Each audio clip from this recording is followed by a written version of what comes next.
मंगलवार को आयोजित प्रदेश मंत्रिमंडल की बैठक में नगर परिषदों को नगर निगम में स्तरोन्नत करने के निर्णय के साथ 6 नई नगर पंचायतों के गठन का भी निर्णय लिया गया है, जिनमें जिला सोलन में कंडाघाट, जिला ऊना में अंब, जिला कुल्लू में आनी और निरमंड, जिला शिमला में चिड़गांव और नेरवा शामिल हैं। मंत्रिमंडल ने कुछ शहरी स्थानीय निकायों के पुनर्गठन को भी स्वीकृति प्रदान की है, जिनमें कुछ क्षेत्रों को सम्मिलित किया गया जबकि कुछ को बाहर निकाला गया है। मंत्रिमंडल ने नए शहरी स्थानीय निकायों में शामिल क्षेत्रों में भूमि और भवनों को 3 साल की अवधि के लिए सामान्य कर के भुगतान से छूट देने और वाजिब उल उर्ज में प्रदान किए गए प्रचलित अधिकारों को बहाल रखने का निर्णय लिया।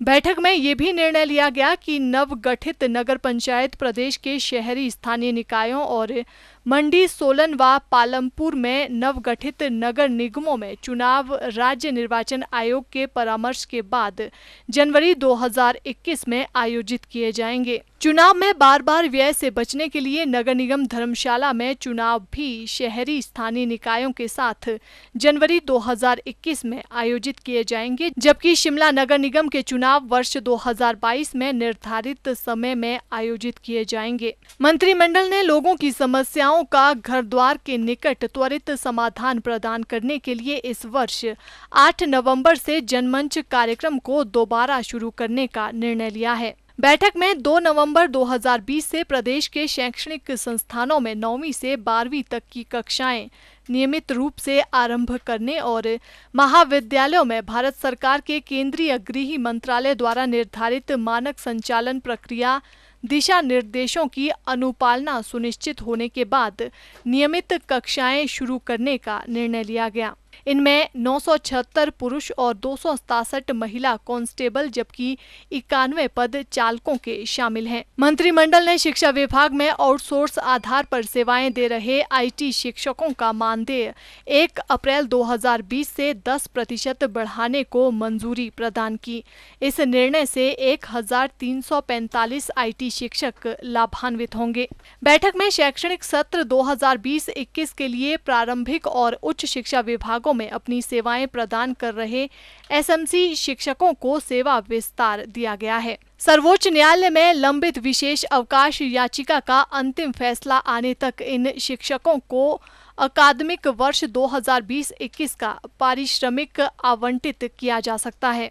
बैठक में उन परियोजनाओं को जीरो डेट को पुनर्भाषित करते हुए एकमुश्त छूट देने का फैसला लिया गया जो जांच और स्वीकृति के चरण के अंतर्गत है और जहां कार्यान्वयन समझौतों पर पहले ही हस्ताक्षर किए जा चुके हैं। इसके साथ साथ निर्माण के स्तर जो परियोजनाएं हैं उनके लिए निर्धारित व्यावसायिक संचालन तिथि को भी पुनर्भाषित किया जाएगा। इस निर्णय से 1060 मेगावाट क्षमता की 221 विद्युत परियोजनाएं लाभान्वित होंगी। मंत्रिमंडल ने लीडिंग फायरमैन के 32 पद कांगड़ा जिले के संसारपुर टेरेस, किन्नौर जिले के भावानगर और सांगला व कुल्लू जिले के पतली कूहल में नई खुली अग्निशमन चैकरी में ड्राइवर एवं पंप ऑपरेटर के 11 पद भरने को सहमति प्रदान की। राज्य में 22 अधीनस्थ न्यायालयों में नियमित आधार पर प्रतिलिपक के 22 पदों को सृजित कर इन्हें भरने का निर्णय लिया गया है। मंत्रिमंडल ने राज्य खाद्य आयोग की कार्यप्रणाली को सुचारू रूप से चलाने के लिए आयोग में विभिन्न श्रेणियों के 9 पदों को भरने के लिए अपनी स्वीकृति प्रदान की। मंत्रिमंडल ने कोविड-19 महामारी के दृष्टिगत यूजी के दिशा निर्देशानुसार शैक्षणिक सत्र 2019-20 के प्रथम व द्वितीय वर्ष के पंजीकृत पूर्व स्नातक विद्यार्थियों का अगले शैक्षणिक सत्र में पंजीकरण करवाने की मंजूरी दी। जिला कांगड़ा के राजकीय महाविद्यालय तकीपुर का नाम बदलकर अटल बिहारी वाजपेयी राजकीय कॉलेज करने को अपनी स्वीकृति मंत्रिमंडल ने प्रदान की। मंत्रिमंडल ने जिला कांगड़ा के स्वास्थ्य उपकेंद्र टियोडा को प्राथमिक स्वास्थ्य केंद्र में स्तरोन्नत करने के साथ विभिन्न श्रेणियों में 3 पद सृजित कर उन्हें भरने की भी स्वीकृति प्रदान की है।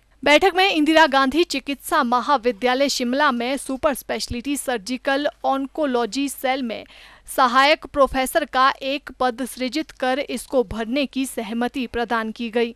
मंत्रिमंडल ने श्रीनगर में 3 अगस्त 2017 को आतंकवादियों से लोहा लेते हुए शहीद हुए जिला लाहौल स्पीति के गांव व डाकघर करपाट के शहीद तेंजिन की बहन तेंजिन डोलकर को रोजगार प्रदान करने का भी निर्णय लिया। उन्हें वन मंडल अधिकारी लाहौल स्पीति कार्यालय में अनुबंध आधार पर जूनियर ऑफिस असिस्टेंट के रूप में नियुक्त किया जाएगा।